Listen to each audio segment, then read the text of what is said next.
Okay guys,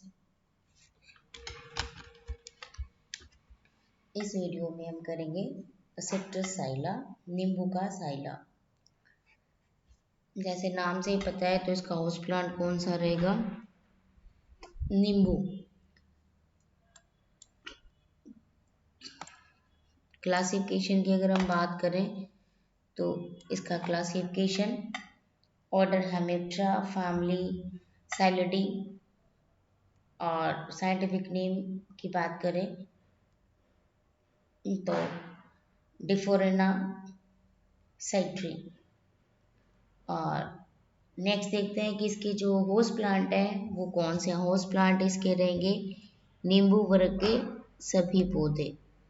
और distribution की अगर हम बात करें कि इसका डिस्ट्रीब्यूशन क्या है, तो डिस्ट्रीब्यूशन को देखते हैं हम कि इसका डिस्ट्रीब्यूशन भारतवर्ष के अलावा अगर वर्ल्ड वाइड बात करते हैं तो चीन, फार्मोसा, जापान, बर्मा, श्रीलंका आदि देशों में पाया जाता है। नेक्स्ट देखते हैं कि इसका जो डैमेज है वो किस तरह से होता है ना। डैमेज जो है, जो डैमेज पहुंचता है वो कैसा होता है? तो यह जो कीट है ये बहुत हानिकारक कीट है, जिसे नींबू का साइला या सिट्रस साइला कहते हैं। इसकी संख्या इतनी अधिक हो जाती है कि यह पेड़ कम रहने पर भी जो पेड़ है वो बीमार सा दिखाई देता है, और फिर धीरे धीरे इनकी संख्या भी बढ़ जाती है। और ऐसे पेड़ हमें सर्दी के मौसम में दिखाई देते हैं। गर्मी में कीटों द्वारा क्षतिग्रस्त किए गए होते हैं, जो सर्दी में हमें बीमार जैसे दिखाई देते हैं। और इस इंसेक्ट के प्रौढ़ और शिशु दोनों ही क्षति पहुंचाते हैं, परंतु जो शिशु है वो अधिक हानि पहुंचाता है, जबकि जो प्रौढ़ है या एडल्ट है वो कंपैरेटिवली कम हानि पहुंचाते हैं। ये कोमल पत्तियों और शाखाओं के रस चूस लेते हैं, और रस चूसने से क्या होता है? उनकी ग्रोथ रुक जाती है, और जो पत्तियां हैं, कलियां या फूल है वो मुरझा जाते हैं और मुरझाकर सूख जाते हैं। थोड़े बहुत फल लगते हैं वो पकने से पूरे भी झड़ जाते हैं। और ये जो शिशु, इसके जो इंसेक्ट के निम्फ है या शिशु है वो मधुस्राव सीक्रेट करते हैं, जिस पर काले रंग की फफूंद भी लग जाती है, और काले फफूंद लगने से प्रकाश संश्लेषण की क्रिया भी प्रभावित होती है, या उस पर प्रकाश संश्लेषण की क्रिया पर इसका इफेक्ट होता है। और यह जो कीट है ये ग्रीन वायरस को भी फैलाता है। यह जो कीट ग्रीन वायरस को फैलाता है, और अगर इसका नियंत्रण नहीं किया जाए तो यह इसका जो प्रकोप है वो 1 या 2 साल तक रेगुलर बना रहता है, और जो ग्रसित प्लांट है वो पूरा ही नष्ट हो जाता है, और इस प्रकार के पूरे के पूरे बाग तक भी नष्ट हो जाते हैं। नेक्स्ट देखते हैं हम इसकी जो लाइफ साइकिल है वो क्या है। लाइफ साइकिल में हमारे पास 3 अवस्थाएं हैं, एक एग, सेकेंड निम्फ और थर्ड एडल्ट। पहले भी हम डिस्कस कर चुके हैं ना, 3 स्टेजेस में 2 प्रकार की होती है, एग लार्वा और एडल्ट, या फिर एग निम्फ और एडल्ट। और अगर 4 स्टेजेस है देन एग लार्वा, प्यूपा और एडल्ट। तो इसमें हमारे पास 3 स्टेजेस पाई जाती हैं। और एग की बात करें तो ये जो इंसेक्ट है वो पूरे साल ही एक्टिव रहते हैं, परंतु सर्दी में कम दिखाई देते हैं। और जो रिप्रोडक्शन की क्रिया है वो फरवरी मार्च में होती है। देखिए इसमें किस प्रकार का मेटामॉर्फोसिस का पाया जाता है, इनकम्प्लीट पाया जाता है। टोटल लाइफ साइकिल इनके 18 से 25 दिन में पूरी हो जाती है, और 1 साल में 8 से 9 जनरेशन मिलती है। जो फीमेल कीट है वो पत्तियों और शाखाओं में लगभग 500 अंडे देती हैं, और ये 2 या 3 समूह में पंक्तियों में देती हैं। और ये दिखाई देने में आड़ू के आकार के होते हैं और ब्राउन कलर के होते हैं। निचला सिरा पौधों के जो टिश्यूज है उसमें फंसा रहता है। जो एग्स हैं वो गर्मियों में 4 से 6 तथा सर्दियों में 10 से 20 दिन में हैच होते हैं। नव हैचिंग का जो टाइम है वो अकॉर्डिंग टू टेम्परेचर चेंज हो जाता है, वेरिएशंस देखी जा सकती हैं।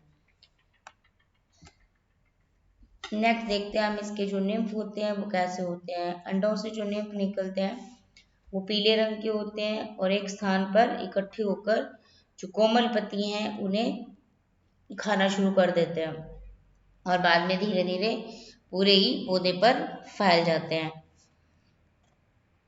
और इसमें जो निम्फ है उसमें 5 इंस्टार होते हैं जो अप्रैल से सितंबर में 10 से 11 दिन, और बसंत ऋतु में मीन्स जब थोड़ी सी सर्दी रहती है तब 15 से 20 दिन, और सर्दी जब होती है जनवरी या फरवरी में 34 से 36 दिन में पूर्ण विकसित होते हैं। मीन्स इनका जो डेवलपमेंट टाइमिंग है या जिनका वृद्धि करने का विकसित होने का टाइमिंग है वो भी टेम्परेचर के अकॉर्डिंग अलग अलग रहता है। और जब ये पूर्ण विकसित हो जाते हैं तो पत्तियों की निचली सतह पर चले जाते हैं जहां पर यह प्रौढ़ में परिवर्तित हो जाते हैं। नेक्स्ट देखते हैं हम इनके जो प्रौढ़ है वो कैसे होते हैं। जो प्रौढ़ कीट है या जो एडल्ट होते हैं वो लगभग 3 mm लंबे होते हैं और ब्राउन कलर के होते हैं, और पत्तियों के ऊपर जब ये बैठता है तो आंख बंद करके ये इंसेक्ट बैठता है और इसका पिछला हिस्सा ऊपर की ओर मुड़ा रहता है। प्रौढ़ कीट है जो 4 से 8 दिन के बाद कॉपुलेशन की क्रिया को करते हैं और उसके बाद जो फीमेल इंसेक्ट है वो एग देना शुरू कर देती है, और फीमेल जो है वो मेल के कंपैरेटिवली अधिक दिनों तक जीवित रहती है। गर्मियों में ये 12 से 26 दिन तक और सर्दियों में 190 दिन तक जीवित रहते हैं। क्यों? क्योंकि ये उसी स्थिति में पड़े रहते हैं। और मई जून की गर्मी में जो प्रौढ़ है वो अधिक मिलते हैं और अगस्त तक इनकी संख्या काफ़ी बढ़ जाती है, और उसके बाद ये जाड़े की ऋतु में इनकी संख्या, या जब विंटर सीजन होता है तो इनकी संख्या कंपैरेटिवली कम हो जाती है। गर्मियों में इनका जो लाइफ साइकिल है वो 15 से 25 दिन में पूरा होता है, जबकि सर्दियों में अधिक दिन लगता है, और एक साल में 8 से 9 पीढ़ियाँ मिलती हैं, ओवरलैपिंग पीढ़ियाँ मिलती हैं। मीन्स एक पीढ़ी के बाद ऊपर ही दूसरी पीढ़ी की फॉर्मेशन हो जाती है। नेक्स्ट देखते हैं हम इसका कंट्रोल या इसको मैनेज कैसे कर सकते हैं। तो पौधों पर जो है अगर प्रकोप हो जाता है तो मिथाइल डेमेटॉन, इमिडाक्लोप्रिड, थायामिथोक्साम और इसकी दी हुई ये लिमिटेड जो डोज है या जो एक निश्चित अमाउंट है, निश्चित मात्रा है, ये पानी में मिलाकर उनके ऊपर छिड़काव किया जा सकता है। नेक्स्ट हम देखते हैं अनार की तितली या अनार बटरफ्लाई। अनार की तितली या अनार बटरफ्लाई जो कि ऑर्डर है इसका लेपिडोप्टेरा, फैमिली है लाइकेनिडी, और साइंटिफिक नेम या जीनस स्पीशीज की बात करें तो ड्यूडोरिक्स इसोक्रेट्स। तो इस प्रकार अनार की तितली के नाम से क्लियर है कि ये क्या है, फ्रूट्स का पेस्ट है। तो पोषक पौधे देखते हैं हम इसके। होस्ट प्लांट्स अनार, अमरूद, लोकाट, इमली, संतरा, आंवला, सेब, सीताफल, चीकू आदि जो प्लांट्स हैं वे इसके होस्ट प्लांट्स हैं। मीन्स जो इनको ये इंसेक्ट इन सभी प्लांट्स इन सभी फ्रूट प्लांट्स को डैमेज करता है। डिस्ट्रीब्यूशन क्या होता है इनका, ये पूरे ही भारतवर्ष में पाया जाता है। और नेचर ऑफ डैमेज देखते हैं किस प्रकार इसकी कौन सी अवस्था प्लांट्स को डैमेज करती है। तो यह जो मेन जो पेस्ट है वो अनार का रहता है, अनार का प्रमुख कीट माना जाता है और यह भारी क्षति पहुंचाता है। इसकी सुंडी अवस्था हानिकारक होती है और सुंडी फल के अंदर प्रवेश करती है, और जहाँ से ये फ्रूट के अंदर प्रवेश कर जाती है वहाँ से ये अपनी एक्सक्रीटरी प्रोडक्ट से उस छेद को बंद कर देती है। कभी कभी पानी सा निकलता भी है और इसमें से स्मेल भी आने लगती है, और फल में इस प्रकार वाउंड हो जाने से वहाँ पर कवक और बैक्टीरिया का भी इन्फेक्शन हो जाता है और इन फ्रूट्स में स्मेल आने लगती है और फिर ये खाने के लायक नहीं रहती। और अगर बहुत ज़्यादा ग्रसित फल हो उसमें 6 से 8 सुंडियाँ ही भी पाई जा सकती हैं और यह जो फल है वो सड़कर गिर भी जाता है। 40 से 90% तक जो फसल है वो इससे डैमेज हो जाती है। बिहार, बंगाल और कर्नाटक में इससे काफ़ी क्षति होती है। नेक्स्ट हम देखते हैं इसकी लाइफ हिस्ट्री कैसी रहती है या इसके जीवन चक्र में कितनी अवस्थाएं पाई जाती हैं। इसके जीवन चक्र में 4 अवस्थाएं पाई जाती हैं, एग, लार्वा, प्यूपा और एडल्ट। तो एग की जब बात करते हैं तो पॉपुलेशन की क्रिया के बाद जो फीमेल इंसेक्ट है वो सफ़ेद चमकदार अंडे फूलों के आधारों पर, फलों पर या फूलों और फलों के पास पत्तियों पर देते हैं और एग हैचिंग का जो टाइम है वो 7 से 10 दिन का रहता है। नेक्स्ट देखते हैं हम लार्वा, जो कि इसकी क्षति पहुंचाने वाली अवस्था होती है।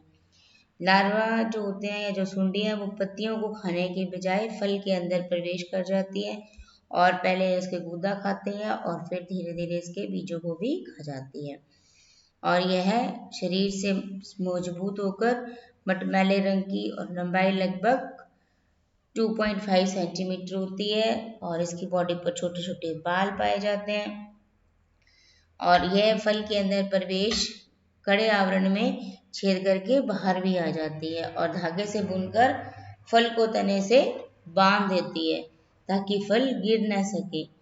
और लार्वा अवस्था जो रहती है वो 18 से 47 दिन की रहती है।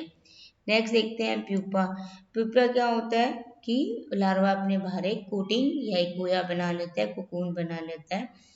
तो विकसित लार्वा होता है वो फल के अंदर या तने में जिस पर फल लगा होता है वहाँ पर ये कोश में या प्यूपा में बदल जाते हैं और यह भूरे रंग का होता है।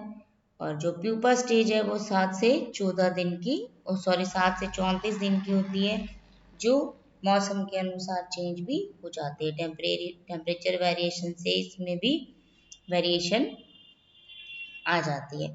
नेक्स्ट देखते हैं हम प्रोड, जो फीमेल इंसेक्ट है या जो बटरफ्लाई है वो पर्पल ब्राउन कलर की होती है और पंखों पर नारंगी रंग का पैच लगा होता है। और इसकी जो मेल होता है इस इंसेक्ट में, जो मेल बटरफ्लाई है वो पर्पल रेड कलर की होती है और पीछे के पंखों में पूंछ की तरह प्रोलोगेशन होता है। इनकी जो लाइफ साइकिल की बात करें तो वो 33 से 93 डेज में पूरा हो जाता है और ये जो इंसेक्ट है पूरे साल ही सक्रिय रहता है। और लार्वा और टेम्परेचर के साथ साथ इसका जो लार्वा स्टेज है या जो प्यूपा स्टेज है उसका टाइमिंग बढ़ता और घटता रहता है और उत्तरी भारत में इसकी 3 से 4 पीढ़ियां पाई जाती हैं एक साल में, जबकि कर्नाटक में एक साल में 5 से 7 पीढ़ियां मिलती हैं।